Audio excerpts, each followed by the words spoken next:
अपने favourite TV serials की update पाने के लिए हमारे चैनल को सब्सक्राइब करें। तो अब बात कर लेते हैं टीवी सीरियल तुझसे है राब्ता के बारे में कि उसके आने वाले एपिसोड्स में क्या होने वाला है। तो आप देखते हैं कि एपिसोड की शुरुआत कुछ इस तरह से होगी कि अपर्णा अपर्णा को मनाने लगती है कल्याणी कि आप मुक्कू को ना लेकर जाएं क्योंकि मैं मुक्कू को गोद लेना चाहती हूँ। ये बात सुनकर सब चौंक जाते हैं और आओ साहिब गुस्सा होकर कहती हैं कि तुम पागल हो गई हो क्या? ना तुम्हारा पति है ना संसार है, तुम इस बच्चे को कैसे पालोगी? लेकिन कल्याणी मानती नहीं है और मुक्कू को गोद लेने की जिद करने लगती है। तभी आओ साहिब अनुप्रिया को कल्याणी को समझाने के लिए कहती है, लेकिन अनुप्रिया मुक्कू को गोद लेने की बात पर सहमति जताती है। फिर अपर्णा कल्याणी से कहती है कि जब आपको आपका मोक्ष मिल जाएगा तब तो आप लोग मुझे नौकरानी बना के रखोगे और मुझसे घर के सारे काम करवाओगे। लेकिन कल्याणी कहती है कि मैं मुक्कू को अपने बच्चे की तरह रखूंगी, उसे उतना ही प्यार करूंगी। और फिर मुक्कू को गोद लेने का मतलब समझाने लगती है। मुक्कू भी कल्याणी के साथ रहने के लिए खुश हो जाती है। कल्याणी और अनुप्रिया दोनों मुक्कू की अम्मा को मनाने लगते हैं और कहते हैं कि वो जब चाहे उससे मिलने आ सकती हैं और वो उसका इलाज भी करवाएंगी।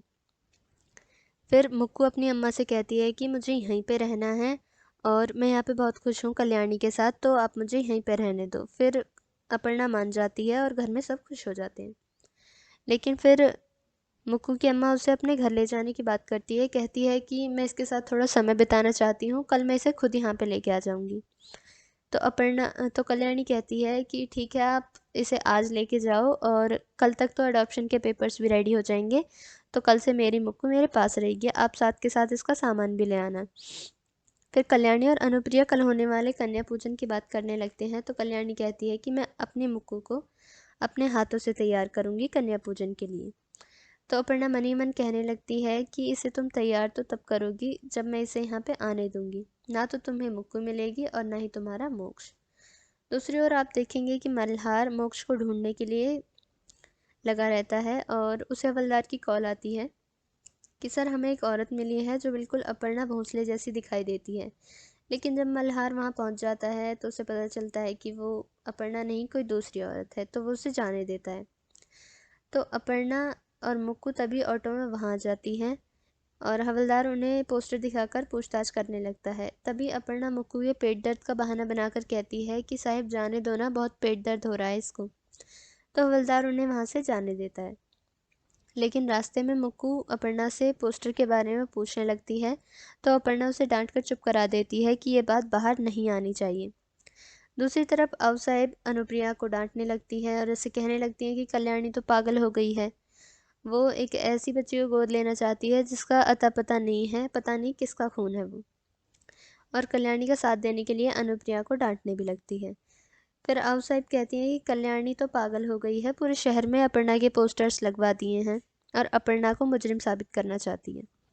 आगे आप देखेंगे कि मल्हार का काका उन दोनों की बातें सुनकर अंदर आ जाता है और कहता है कि देशमुख परिवार तो सारा ही धोखेबाज है।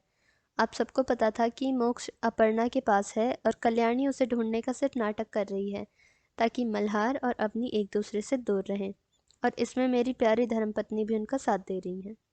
तो आओ साहिब गुस्से में आ जाती हैं और उससे कहने लगती हैं कि वकीली की 2-4 किताबें क्या पढ़ ली, तो हमें ही गुनहगार साबित करने पे तुल रहा है, कोई सबूत है तेरे पास तो सामने ला।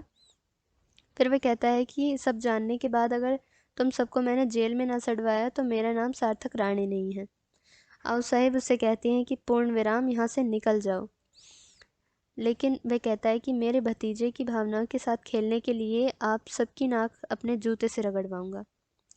दूसरी तरफ मल्हार और कल्याणी डॉक्यूमेंट्स में अपर्णा के बारे में ढूंढने लगते हैं, लेकिन उन्हें अपर्णा का कोई रिकॉर्ड नहीं मिलता है। फिर कल्याणी इमोशनल होकर कहती है कि मल्हार जी, हमें हमारा पिल्लू मिल तो जाएगा ना। कल्याणी को समझाता हुआ मल्हार कहता है कि तुम तो सबसे ज़्यादा स्ट्रांग हो, तुम्हें देखकर तो मुझे भी हिम्मत मिलती है, तुम ऐसे कहोगी तो कैसे चलेगा। फिर वो कल्याणी से कहता है कि मुक्कू को लेने की बात पर मैं तुमसे सहमत हूँ, माना कि वो थोड़ी झगड़ती है, थोड़ा इरिटेट करती है, लेकिन मुझे ये भी पता है कि वो तुमसे प्यार बहुत करती है और तुम भी उससे बहुत प्यार करती हो।